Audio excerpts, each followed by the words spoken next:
तिब्बत की पर्वतमालाओं के बीच बसा कैलाश पर्वत। हिंदू मान्यताओं के मुताबिक कैलाश मानसरोवर में ही भगवान शिव और पार्वती निवास करते हैं। बेहद दुर्गम ये पर्वत समुद्र तल से करीब 22,028 फीट की ऊंचाई पर मौजूद है। हर साल यहां पहुंचने के लिए कैलाश मानसरोवर यात्रा का इंतजार धार्मिक आस्था के लोगों के साथ साथ साहसिक यात्रियों को भी रहता है।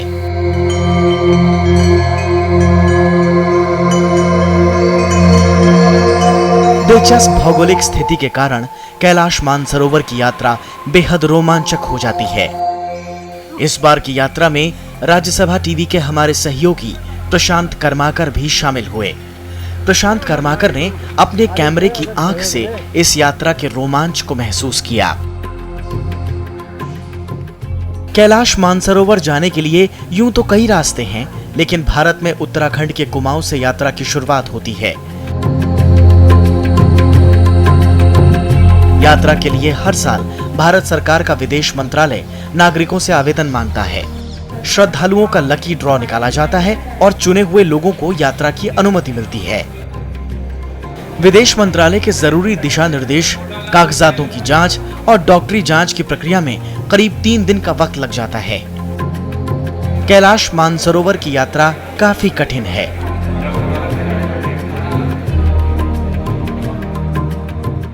यात्रा पर जाने वाले हर यात्री का दिल्ली में मेडिकल चेकअप भी जरूरी होता है।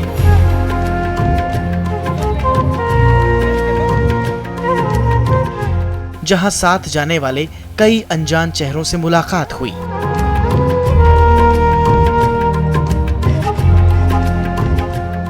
मानसरोवर यात्रा जो एक ऐसी यात्रा है जो कि आदमी अपने रिलीजियस फुलफिलमेंट के लिए करता है, लेकिन ये बहुत ऊंचाई पे जाना पड़ता है। 9,000 फुट से ज़्यादा अल्टीट्यूड पे अगर जाने की ज़रूरत होती है तो वहाँ पे जा कर के एक कॉम्प्लिकेशन या सीरियस इलनेस हो जाती है जिसका नाम होता है हाई अल्टीट्यूड सिकनेस। इसके अंदर लंग्स के अंदर फ्लूइड भर जाता है, हार्ट फेलियर हो सकता है, या ब्रेन के अंदर जो है ऑक्सीजन की कमी होने से एकदम से सिम्टम्स आ सकते हैं। इसलिए हम लोगों को चेक करते हैं कि उनकी फिजिकल फिटनेस का लेवल क्या है। हम इस साल यात्रा पर जाने वाले पहले जत्थे में शामिल हैं। हमें शुभकामनाएं देने खुद विदेश मंत्री सुषमा स्वराज पहुंची। बहुत बहुत शुभकामनाएं हैं मेरी। ये दुर्गम यात्रा आपकी आस्थाओं के कारण सुगम बने, ये कामना है मेरी, ईश्वर से प्रार्थना है मेरी। और आप भगवान के दर्शन करके लौटें, उस ओम पर्वत के फोटोग्राफ्स लेकर लौटें, और जो मानसरोवर का जल लेकर लौटें उसकी चंद बूंदें मुझे भी ज़रूर दें, क्योंकि गंगा जल से भी ज़्यादा पवित्र अपने यहाँ मानसरोवर का जल माना जाता है।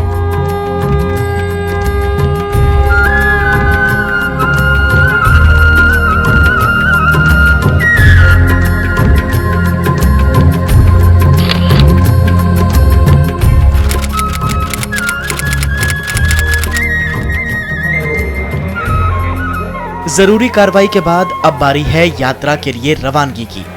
करीब 865 किलोमीटर का ये सफर शुरू होता है दिल्ली के गुजराती सेवा सदन से।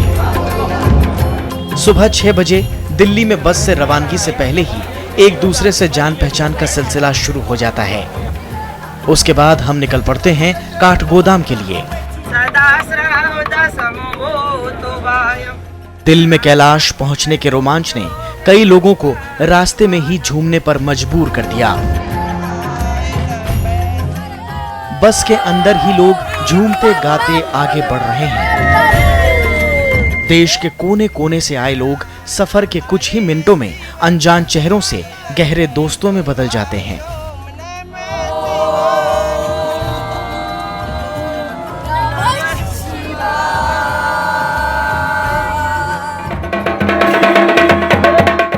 पहले दिन का पड़ाव है काठगोदाम। उत्तराखंड के कुमाऊं की तलहटी में बसे इस खूबसूरत शहर में हमारा कुमाऊनी परंपरा में स्वागत किया गया।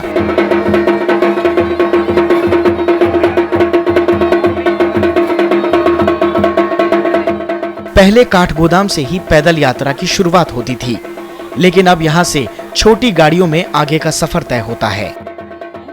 आज हमें अल्मोड़ा पहुंचना है। रास्ते में भवाली और भीमताल जैसे हिल स्टेशन भी पड़ते हैं।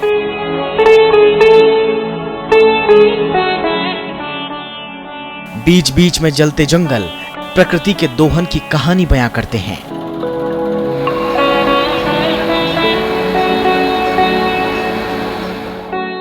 अब हम अल्मोड़ा पहुंच गए हैं। छोटा सा ये शहर पहाड़ों की गोद में बसा है।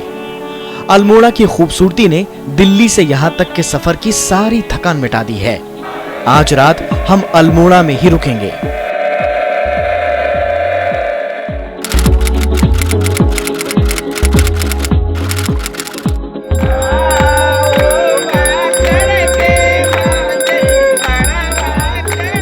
अल्मोड़ा में रुकने के बाद अब बारी है धारचूला के लिए रवाना होने की।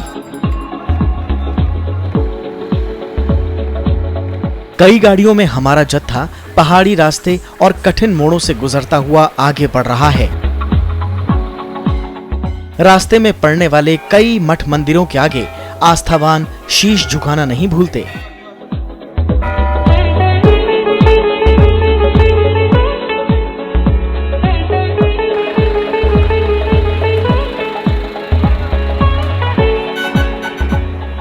आगे चलकर हम पहुंचते हैं मीरथी। यहां मौजूद है भारत तिब्बत सीमा पुलिस का कैंप। चीन से लगी सीमा की रखवाली का जिम्मा इसी अर्धसैनिक बल का है।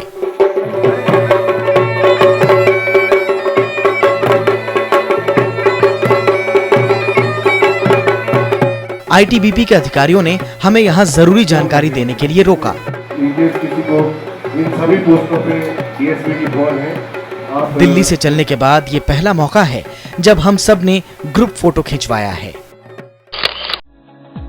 टीबीपी मेनली 4 काम करती है इस कैलाश मानसरोवर यात्रा के दौरान, जिसमें पहला है मेडिकल प्रोवाइड करना, दूसरा कम्युनिकेशन प्रोवाइड करना, तीसरा जो है सिक्योरिटी प्रोवाइड करना और चौथा जो है डिजास्टर मैनेजमेंट होने पर कार्रवाई करना।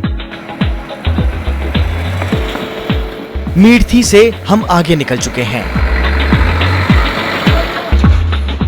थका देने वाले इस सफर में अब शाम ढल चुकी है और हम धारचूला पहुंच चुके हैं।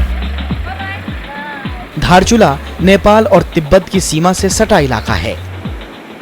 पास ही बहती है काली नदी। इस पर बना छोटा सा पुल दोनों देशों को जोड़ने का काम करता है। भारत और नेपाल के लिए ये बेहद अहम है। इसी के जरिए नेपाल से कई लोग रिश्तेदारों से मिलने, पढ़ाई और इलाज के लिए भारत आते हैं।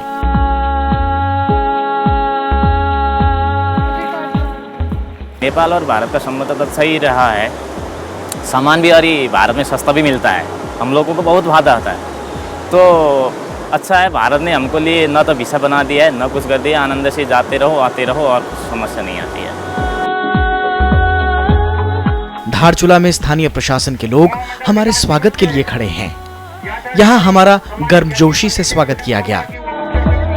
ये जो है मनोकामना पूर्ण करने के लिए ये हमारे तीर्थ यात्रा पूर्ण हो।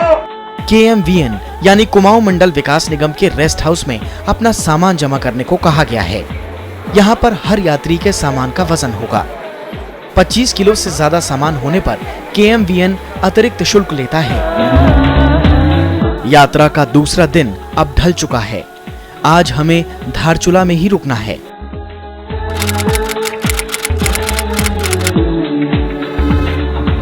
अगले दिन नए जोश के साथ हम धारचूला से आगे के सफर के लिए निकल पड़ते हैं। आज हमें सिरखा पहुंचना है। सिरखा के लिए जाते वक्त बीच में आता है नारायण आश्रम। वाहनों का शोर नारायण आश्रम में ही थम जाता है और यहीं से शुरू होती है पैदल यात्रा। लेकिन कुछ यात्री आगे जाने के लिए घोड़ों और डोलियों का सहारा ले रहे हैं। रास्ते में पड़ने वाले घने जंगल, पेड़ों और पहाड़ों को देखते देखते ये सफर हमें कब सिरखा तक ले आया पता ही नहीं चला। सारे यात्री आज सिरखा में ही आराम करेंगे।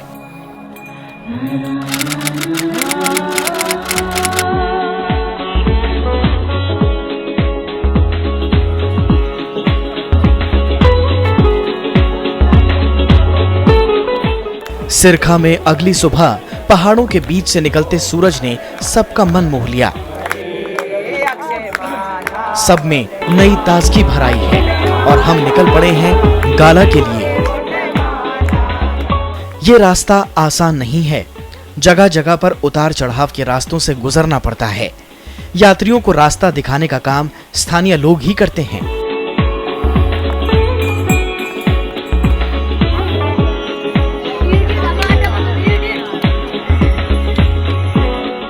हमारे साथ चलने वाला पोर्टर भी अपने गांव पहुंचने पर अपने परिवार से मिलने आया है। परिवार के लिए ये बेहद भावुक क्षण है। इसने अपनी यात्रा से कमाए पैसों का एक हिस्सा परिवार को दिया और फिर हमारे साथ आगे बढ़ गया।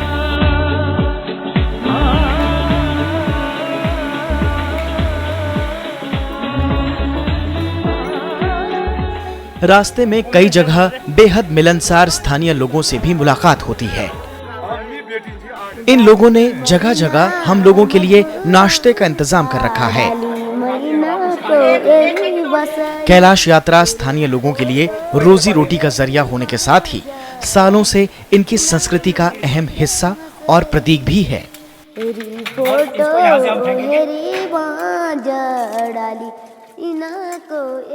मटर चना से बना हुआ सब्जी का साथ रोटी, साथ में पुदीना का चटनी, लाजवाब।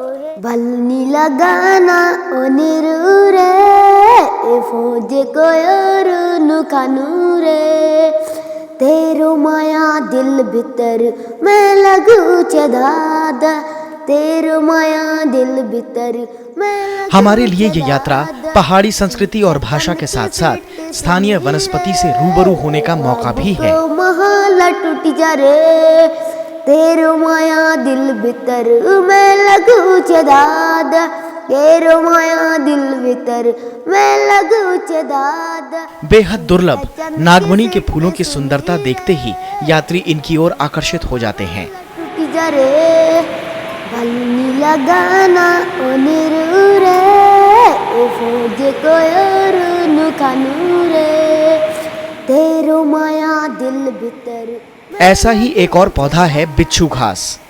इसे छूने से जलन तो होती है, लेकिन इसके कई औषधीय गुण भी हैं। इसको पहाड़ में मेडिसिन के रूप में भी इसको उपयोग में लाया जाता है। यदि माना किसी को जोड़ों का दर्द है तो इसको हल्का सा इसमें थपकी देके उस स्किन के ऊपर ताकि उससे पेन कम हो। ये एक्यूपंक्चर का काम भी करता है। आगे का रास्ता हमें कभी ऊंचे पहाड़ तो कभी गहरी खाइयों से रूबरू कराता है। कहीं अजीबोगरीब पौधे तो कहीं सैकड़ों साल पुराने पेड़ मानो हमारा स्वागत कर रहे हों। ऐसे ही नजारों के बीच छोटे छोटे रास्तों और पहाड़ी नालों को पार कर आखिरकार हम गाला पहुंचते हैं।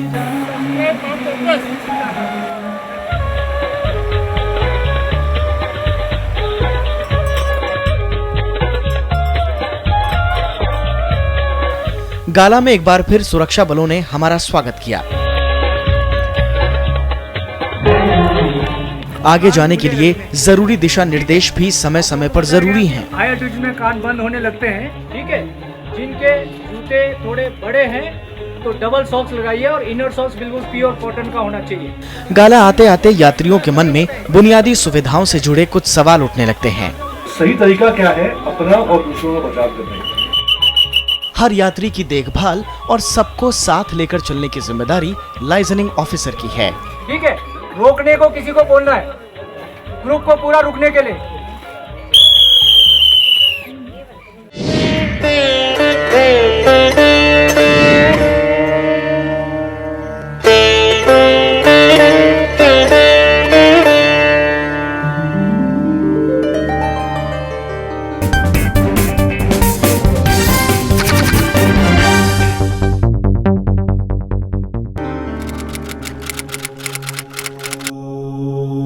पूजा पाठ में इस्तेमाल होने वाले कपूर के और भी कई गुण हैं। ऊंचे पहाड़ों पर यात्रा के दौरान कई यात्री इसे अपनी कलाई पर बांध के रखते हैं। इस यात्रा में जो हाई एल्टीट्यूड पे जाते हैं और हवाएं तेज होती हैं, जो बर्फीली हवाओं के वहाँ से होके आती हैं, वो खुश्क होती हैं एकदम से, और वो हमारी नाक के इस जगह को बिल्कुल जला देती हैं और अंदर जो है वो बिल्कुल सूख जाता है हमारा नाक, और उससे हमें पेन महसूस होता है और कुछ जख्म टाइप के भी बन जाते हैं कई बार। तो ये सब उससे उसको प्रोटेक्ट करता है, प्लस ये ऑक्सीजन की कमी को भी पूरी करता है। इससे प्रॉपरली ऑक्सीजन जो है वो हमें मिलती है।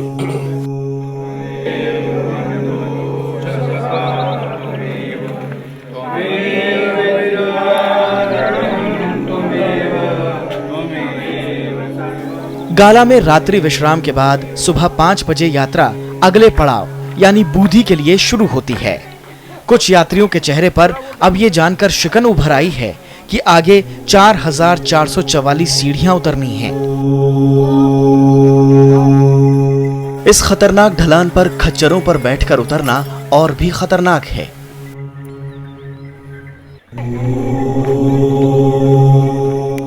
सीढ़ियां उतरने के साथ ही यात्रियों को गहरी खाई का भी ख्याल रखना पड़ता है। यहाँ जरा सी भी असावधानी जान पर भारी पड़ सकती है। यात्री अब अपने साथियों और आईटीबीपी जवानों की मदद से धीरे धीरे सीढ़ियां उतर रहे हैं, लेकिन हम सब इस पड़ाव को आसानी से इस ख्याल के साथ पार कर गए कि ऐसे जोखिमों से भरी ये यात्रा हमारे जीवन का यादगार लम्हा बनने वाली है।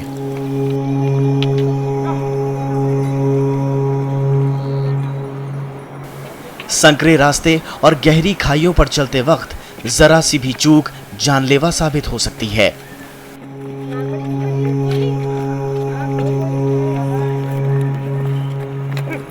कच्चे रास्तों को दुरुस्त करने का काम पीडब्ल्यूडी के पास है। रास्ते जरा भी खराब हों तो ये कर्मचारी तुरंत काम पर लग जाते हैं।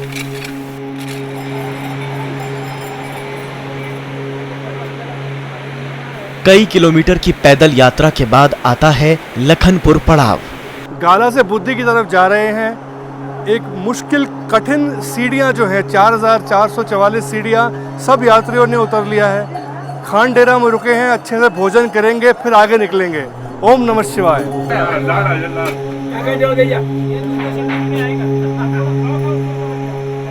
लखनपुर से आगे बढ़ने पर हमारा काफिला पहुंचता है मालपा गांव।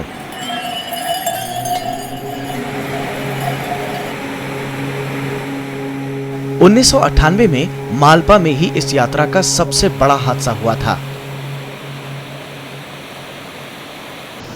मालपा में बादल फटने के बाद भूस्खलन में 300 यात्रियों की मौत हो गई थी। मरने वाले यात्रियों में मशहूर नृत्यांगना प्रतिमा बेदी भी शामिल थीं। अतीत की घटनाओं से सबक लेते हुए हमारा दल फिर आगे की ओर रवाना होता है।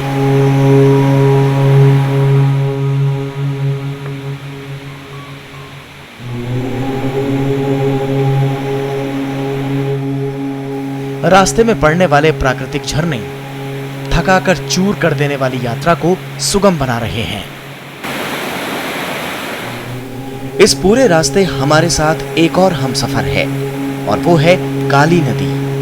पहाड़ी घाटियों से गुजरती इस नदी में कई नालों और पहाड़ी गदेरों का पानी समाया हुआ है। प्राकृतिक नेमतों से सराबोर इन रास्तों पर पहाड़ी दरारों से गिरते प्राकृतिक झरने हमारी प्यास भी बुझा रहे हैं।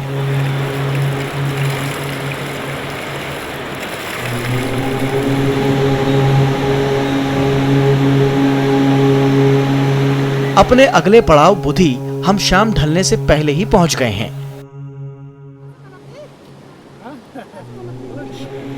रात होने में काफी वक्त है, लिहाजा हमने कैंप से थोड़ी दूर बुधी गांव का जायजा लेने की ठानी। हम बीते दुर्गम रास्तों की पीड़ा को लगभग भूल ही गए। कैलाश मानसरोवर यात्रा करोड़ों वर्षों से भारत में युगों युगों से ऋषियों, मुनियों और शंकराचार्य द्वारा की गई है। पुराने जमाने में आदमी इसी रूट से मानसरोवर यात्रा जाते थे। देवों के देव महादेव कैलाश पर्वत पर ही रहते हैं पार्वती जी के साथ, और वहीं पे उनका निवास है और भारतीय आस्था और श्रद्धा का प्रतीक है। हर भारतीय के मन में होता है कि हम किसी भी तरह एक बार कैलाश पर्वत के दर्शन करें, परिक्रमा करें और मानसरोवर झील का स्नान करें। क्योंकि जहाँ से आदि शंकराचार्य गए हैं वो तो पूरी भूमि ही पवित्र हो जाती है, तो हम उसी रूट से जाने के लिए इसलिए प्रेरित हुए और गए। और भगवान भोलेनाथ ने बहुत ही अच्छी मतलब यात्रा करवाई, अच्छे दर्शन दिए और मौसम बढ़िया रहा। हमारी दोनों परिक्रमाएं एकदम शांति से हुई।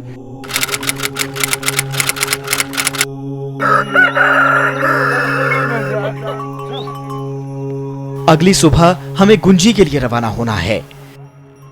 गुंजी जाने के लिए कुछ दूरी तक तो रास्ता सुगम है, लेकिन जल्द ही शुरू हो जाती है चढ़ाई।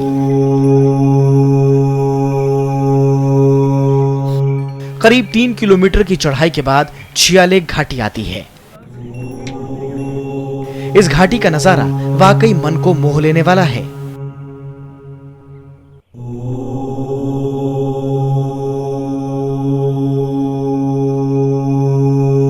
दूर दूर तक पहाड़ों की श्रृंखला, प्रकृति के ये अद्भुत नजारे हमारे सफर को काफी हद तक आसान बना रहे हैं।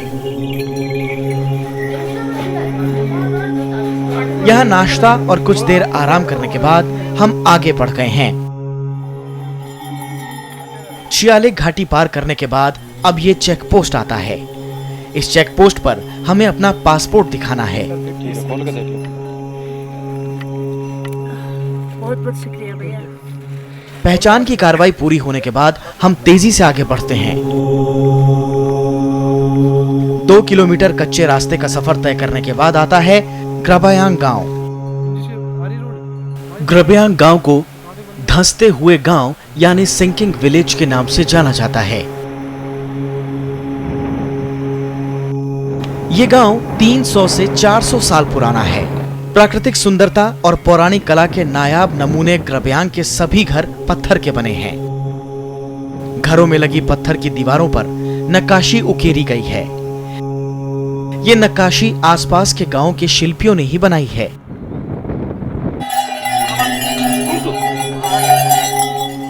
ये जानकर आश्चर्य होता है कि इतने खूबसूरत गांव में रहने वाला कोई नहीं।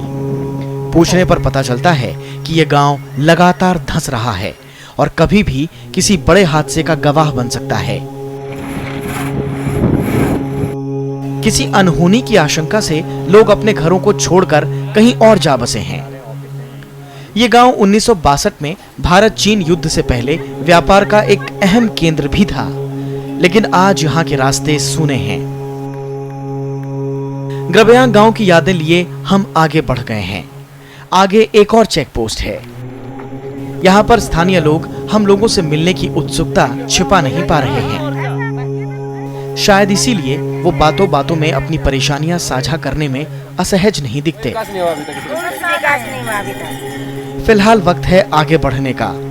ग्राबयांग गांव से 7 किलोमीटर की दूरी तय करने के बाद शाम को हम पहुंच गए हैं गुंजी।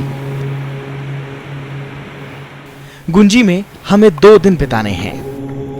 पहली रात हम लोग आराम करते हैं।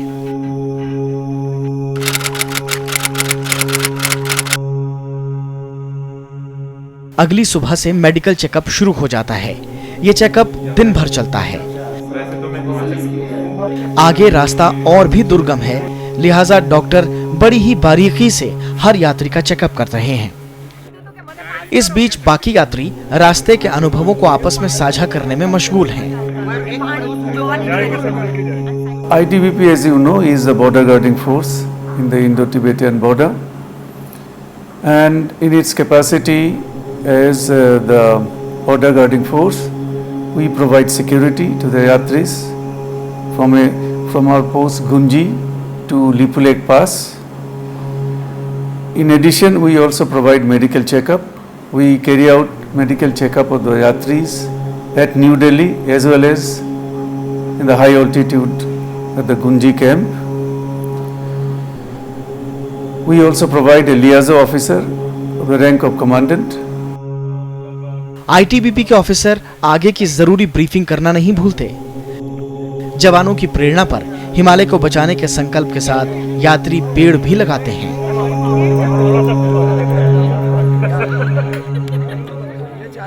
गुंजी में ही आईटीबीपी की महिला बटालियन की भी तैनाती है। अपने घरों से सैकड़ों मील दूर तैनात ये जाबाज महिलाएं यात्रा के दौरान श्रद्धालुओं की सुरक्षा की जिम्मेदारी बखूबी संभालती हैं। हम लोगों ने सारे एडवेंचर कोर्स कर चुके हैं, जैसे rock climbing, mountaineering, ski, commando course, यह सारे हमें कराए जाते हैं क्योंकि हमारी परिस्थिति के अनुसार किसी भी समय कुछ भी हो सकता है हमारे साथ, इसीलिए यह कोर्स हमें कराया जाता है और देश की सुरक्षा के लिए, और हम लोग आपके साथ हैं। डॉक्टरी जांच के बाद समय निकालकर हमने गुंजी गांव में कुछ वक्त गुजारा। गुंजी भी ग्राबयांग गांव की तरह ही बेहद पुराना गांव है। गुजरे जमाने में यह गांव भी तिब्बत से व्यापार का एक अहम पड़ाव था।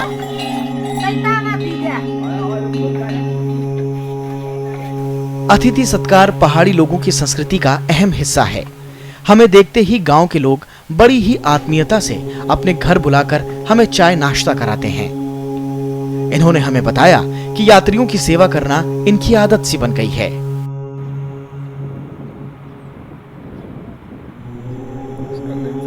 पहाड़ों पर बसे इन गांव में रोजी रोटी का एक और जरिया है। यहाँ पाई जाने वाली जड़ी बूटियां। दूर होने के कारण ये क्षेत्र प्राकृतिक जड़ी बूटियों से आबाद इलाका है। गांव वालों को जड़ी बूटियों की खासी जानकारी है, लेकिन सरकार और प्रशासन से कुछ शिकायतें भी। आज के समय के हिसाब से बहुत ज़्यादा पिछड़ा हुआ है।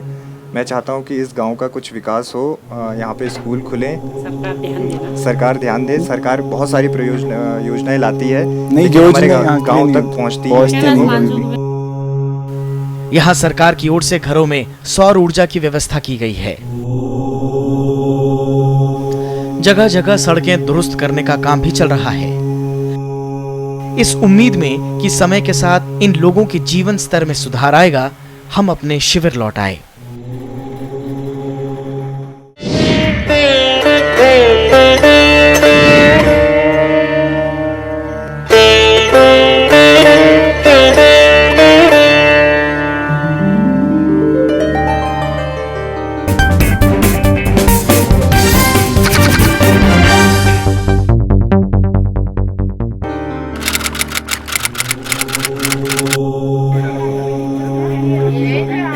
गुंजी में एक दिन और 2 रात गुजारने के बाद अगले दिन सुबह 5:30 बजे हमारा कारवां नवीधांग के लिए रवाना हुआ।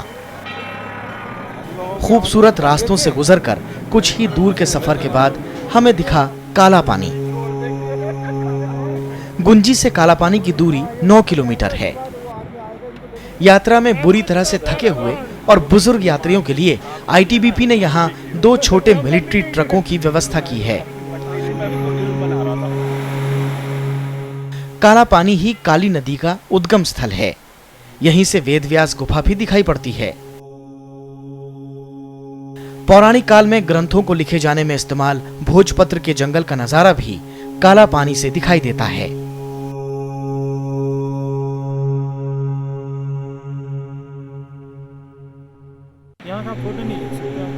काला पानी में इमिग्रेशन प्रक्रिया पूरी होने के बाद यात्री फिर नवीधांग के लिए चलना शुरू करते हैं। कैलाश मानसरोवर की पूरी यात्रा में भारत तिब्बत सीमा पुलिस के जवानों की भी अहम भूमिका है।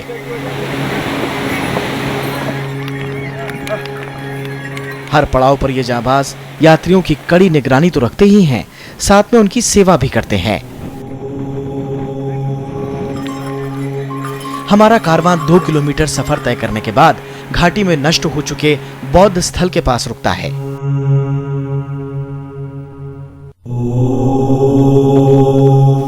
यहीं से सामने शेषनाग दिखाई देता है।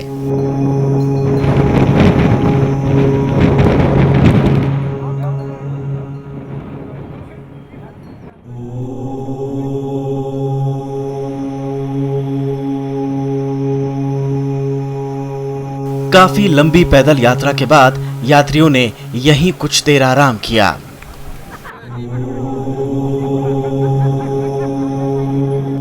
आगे चलने पर ओम पर्वत के दर्शन होते हैं, जिसकी सुंदरता देखते ही बनती है।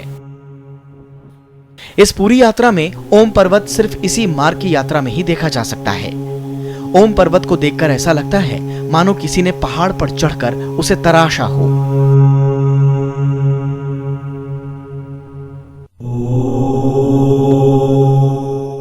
दोपहर बाद नवीधांग पहुंचा जाता है।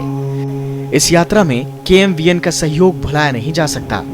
मुश्किल जगहों पर रहने का शानदार प्रबंध हमारी सोच से परे था। वाकई ITBP के सहयोग के बिना ये यात्रा संभव नहीं है। आज हमें नवीधांग में रात गुजारनी है, लेकिन तड़के उठकर आगे का सफर तय करना है। આપણું શરીર આટલી ઉંમર થઈ તો એ શરીર આપણું મજબૂત છે અને મન એવું મક્કમ હતું કે તો જઈએ અને કોઈ કષ્ટ પડશે ને તો આપણે વેઠવાની શક્તિ હતી, એટલે આ રીતે આપણે તૈયારી કરેલી। એટલે મનની અંદર એવું મક્કમ હતું ને કે ગમે એવું દુઃખ પડશે ને તો એ આપણે જાત્રા કરવાની છે, એટલે કોઈ દુઃખથી ડરવાનું નહીં। ગમે એવું કષ્ટ પડે તકલીફ પડે તો આપણે નભાઈ લઈશું। आपसे विनम्र निवेदन है कि ये स्थिति यहाँ न हो, उसका पॉजिटिव हम चाहते हैं। हमारा सबका एक मकसद है आपकी यात्रा मंगलमय हो। रात के करीब 2 बजे हैं। नवीधांग से हमें इसी वक्त लिपू लेक के लिए यात्रा शुरू करनी है। हम फर्स्ट बैच को लेकर जा रहे हैं। जैसे जैसे हम आगे बढ़ रहे हैं, तापमान में गिरावट महसूस हो रही है। पहाड़ों की कठिन चढ़ाइयां और बर्फीले रास्तों से गुजरते हुए यहाँ सांस लेना भी दूभर है। यात्रा में समय की खास अहमियत होती है। भारत और चीन के समय में लगभग 2.5 घंटे का अंतर है। लिहाजा भारतीय समय के मुताबिक सुबह 7 बजे तक हमें लिपुलेख सीमा पहुंचना है।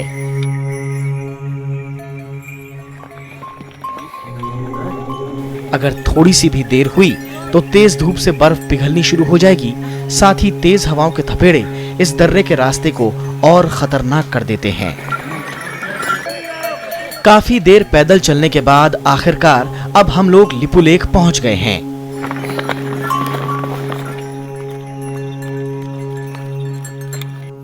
Here we pass through the various heights of Himalayas and come through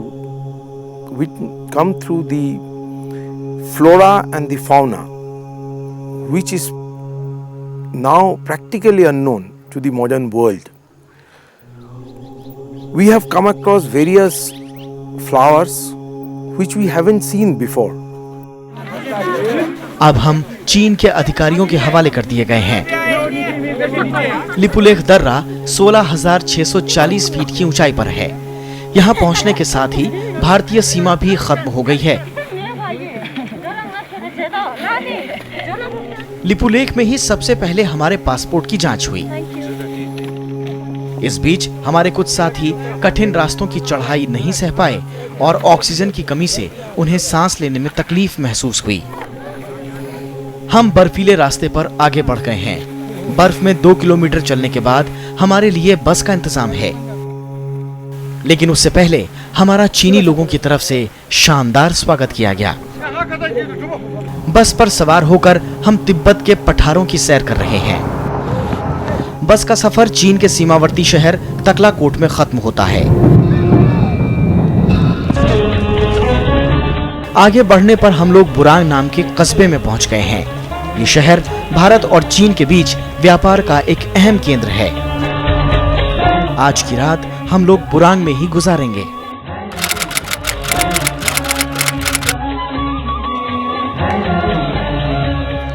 Burang में आज दूसरा दिन है। आज भी दिन भर इमिग्रेशन और कस्टम की जांच होगी। लिहाजा आज भी हमें बुरांग में रुकना होगा, लेकिन बचे हुए समय में हमें और हमारे साथियों को आगे की यात्रा के लिए खुद को तैयार करने का भरपूर समय मिल गया।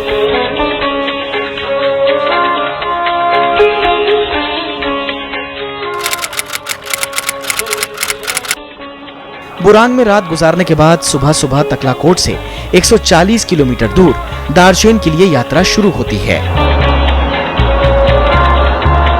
यहीं से कैलाश पर्वत का कुछ हिस्सा नजर आना शुरू हो जाता है। रास्ते में ही अष्टपद भी दिखाई दे रहा है। करीब 1000 साल पुराना दार्जिलिंग पहले एक गांव था। धीरे धीरे ये शहर में तब्दील हो गया। मौजूदा समय में दार्चेन व्यापार का बड़ा केंद्र बन गया है। यहाँ तिब्बत के दूर दराज गांव के लोग व्यापार के लिए आते हैं। इसी बाजार में भारतीय सामान और संस्कृति की झलक भी दिखाई पड़ती है।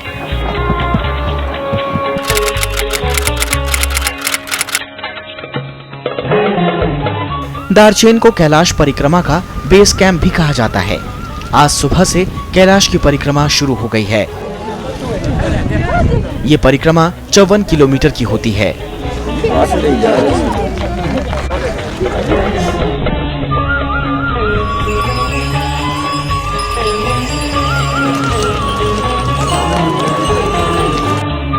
रास्ते में पहले आता है यमद्वार।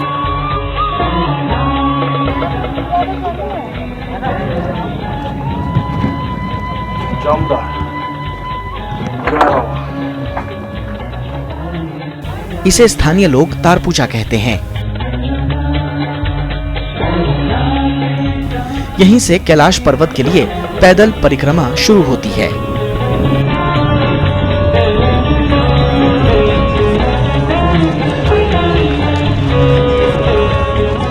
रास्ते में 2 बौद्ध मठ मिलते हैं, जिनमें से एक है देराफूक और दूसरा है जोंगजुईफू। तिब्बती लामा गुइसम्पा ने 700 साल पहले इस मठ की स्थापना की थी। देराफूक की ऊंचाई 17,000 फीट है। देराफूक से ही कैलाश पर्वत की पहली झलक साफ दिखाई देती है।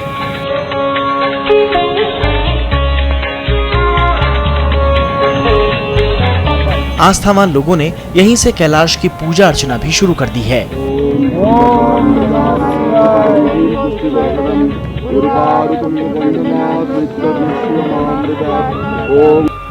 शिव पुराण में कैलाश पर्वत का महत्व दिया हुआ है। यहाँ पर शिव का वास था, तो शिव को कैलाशी कहा गया है, क्योंकि कैलाश में वास था, तो जहाँ वास होगा वो कैलाशी होता है। कैलाश जाने वालों को कैलाशी बोला है कि अपने नाम के आगे कैलाशी लिखा करो, तो पता चलेगा कि आप कैलाश होके आए हुए हैं। हम लोग भी मानते हैं, एक तरह से शिव को अवलोकितेश्वर के रूप में मानते हैं। अवलोकितेश्वर जो कंपैशनेट बुद्धा होता है, अवलोकितेश्वर के स्वरूप उनको मानता है। जैन समुदाय के लिए, जैन धर्मावलंबी के लिए कैलाश पर्वत इसलिए महान, पूज्य और आदरणीय है क्योंकि वहाँ से उनके पहले तीर्थंकर, जिनकी वो आराधना करते हैं, वंदना करते हैं, पूजा करते हैं, अपना आराध्य मानते हैं, अपना इष्ट मानते हैं, और जिनके बारे में कहा जाता है कि वहाँ से तीर्थंकरों की परंपरा में शुरू हुई, उन्होंने कैलाश पर्वत से मोक्ष प्राप्त किया।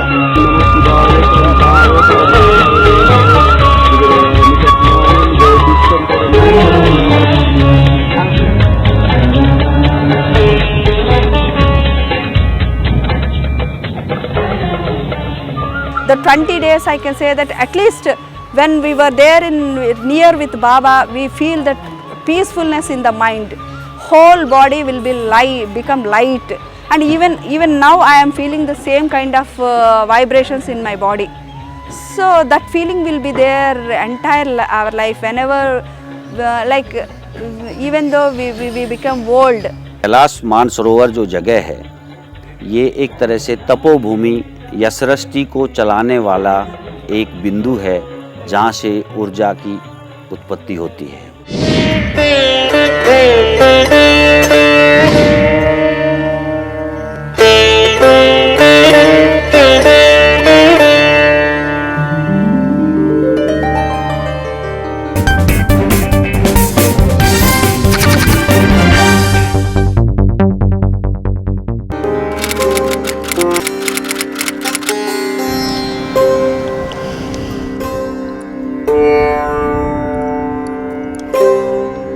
देराफूक में रात बिताने के बाद अगले दिन जोंगजुईफू के लिए फिर पैदल यात्रा शुरू होती है।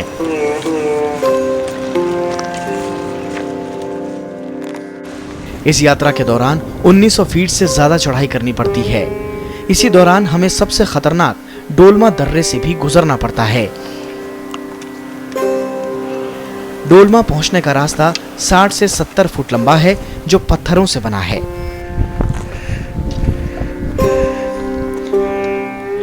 हमारे कई साथियों ने इस रास्ते पर घोड़ों और खच्चरों से उतरकर पैदल चलना ही मुनासिब समझा।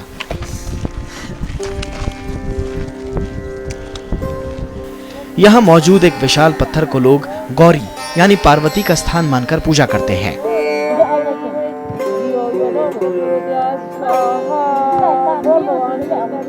स्थानीय अल्पसंख्यक बोनपा इस जगह को बड़ा महत्व देते हैं।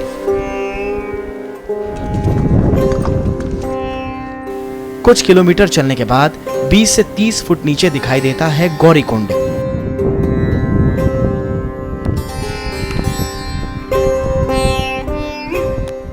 गौरी कुंड से गुजरने के बाद करीब 29 किलोमीटर चलने पर आता है जोंगजुईपू। जोंगजुईपू में बेहद प्राचीन मठ मौजूद हैं।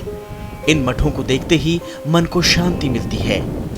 कहा जाता है कि बौद्ध भिक्षु मिलरेपा ने इन मठों की स्थापना की थी। इस यात्रा में पोनी पोर्टर बनकर साथ चलने वाले स्थानीय लोग खास भूमिका निभाते हैं।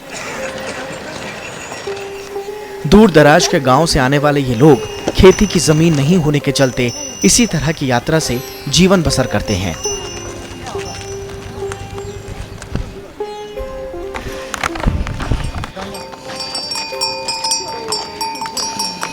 जोंगजुईपू से परिक्रमा करने के बाद हम वापस दार्चेन आ गए हैं।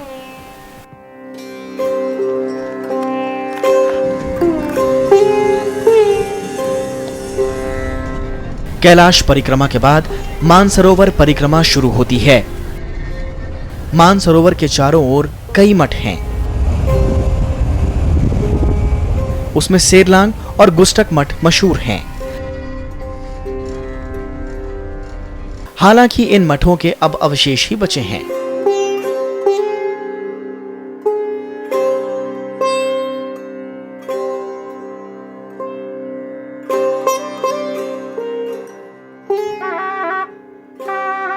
इन्हीं मठों के बीच एक है कुगू मठ। मानसरोवर झील के दर्शन के लिए अब हमारा पड़ाव इसी मठ में है।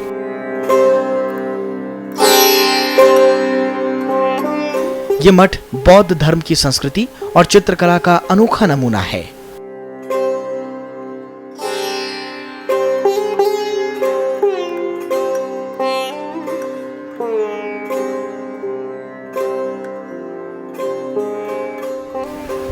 शाम ढलते ही यहाँ की छटा देखते ही बनती है। When we came to Manas, the water should be colorless, and water was indeed colorless when we had picked it up in our hand, but it appeared to be various stages of blue. It is because of the reflection of the blue, entirely blue sky, the azure blue, which is because of the no pollution there, which we cannot see in the plains. हम लोग आज की रात यहीं विश्राम करेंगे।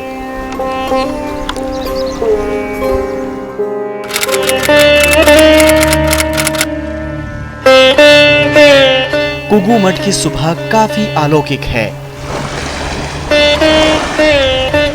यहाँ से सुबह सभी यात्री मानसरोवर झील में उतर रहे हैं। मानसरोवर के दर्शन करते ही यात्रियों की सारी थकान दूर हो जाती है।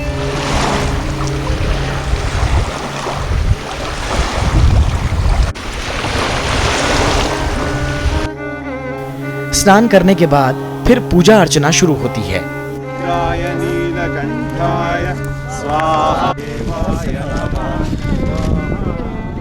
दिन भर यहाँ के प्राकृतिक सौंदर्य के दर्शन के बाद हम में से कुछ लोग मानसरोवर के किनारे ही रात बिताने वाले हैं। मानसरोवर में पूरी रात बिताना वाकई जीवन में एक बार मिलने वाला अनुभव है।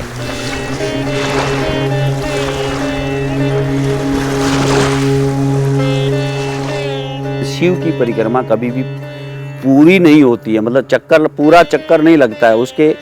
उसके लिए पौनी परिक्रमा होती है, उधर जाते हैं और फिर वापस उस रास्ते से आ जाते हैं। लेकिन क्या है कि कैलाश का पूरी परिक्रमा अब भी नहीं होती है, वापस नहीं आ सकते क्योंकि बड़ी दुर्गम रास्ता है और आदमी एक तरह से डबल परिक्रमा नहीं कर पाता है, इसलिए उस परिक्रमा को एक दूसरे बिंदु से शुरू करके किसी दूसरे बिंदु पे ख़त्म कर देते हैं और बीच की कुछ दूरी छोड़ देते हैं।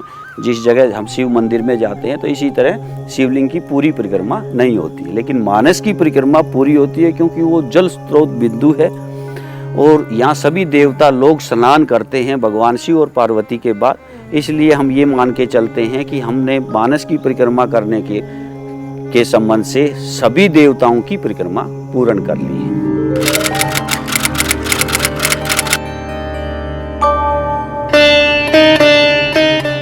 अगले दिन फिर यात्रा शुरू होती है।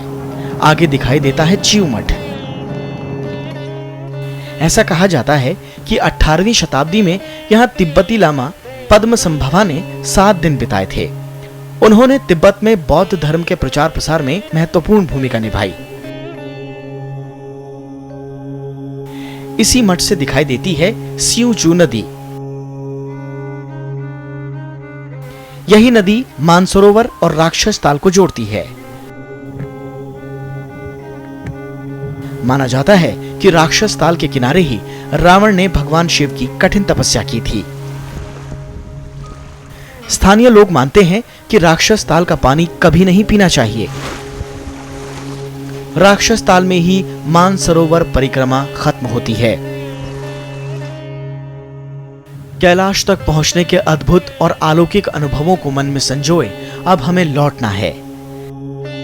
वापस लौटने का रास्ता वही है जो यहां तक पहुंचने का था।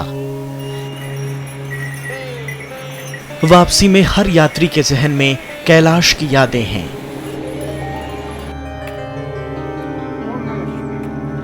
कि यही उम्र है यात्रा करने की असली, जो एंजॉय कर सकते हो वो इसी उम्र में कर सकते हो।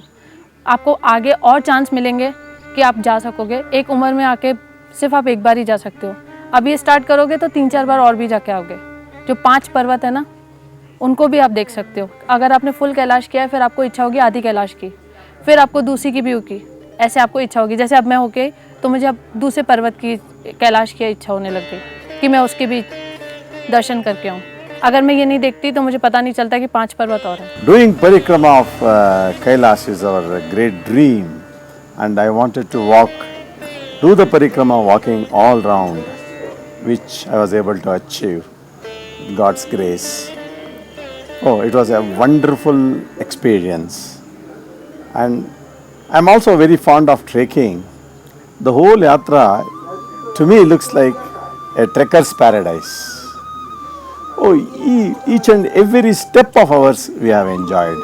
कैलाश मानसरोवर एक अध्यात्म का ऐसा ब्रह्मांड का केंद्र बिंदु है जहाँ से पूरी सृष्टि का संचालित भगवान भोले शंकर, भगवान शिव, भगवान आशुतोष कर रहे हैं। तो निश्चित रूप से हम सबकी गौरव की बात है कि हम अंतर्राष्ट्रीय ब्रह्मांड का जो मुख्य केंद्र है, अध्यात्म का केंद्र है, उस पवित्र मानसरोवर में जाने का हमें सुअवसर प्राप्त हुआ है। ऐसी यादें जो जिंदगी के हर पड़ाव पर साथ रहेंगी। सच माने तो ये प्रकृति ही यहाँ के देवी देवता हैं। शायद इसीलिए इस अनुभव को शब्दों में बयां करना मुमकिन नहीं।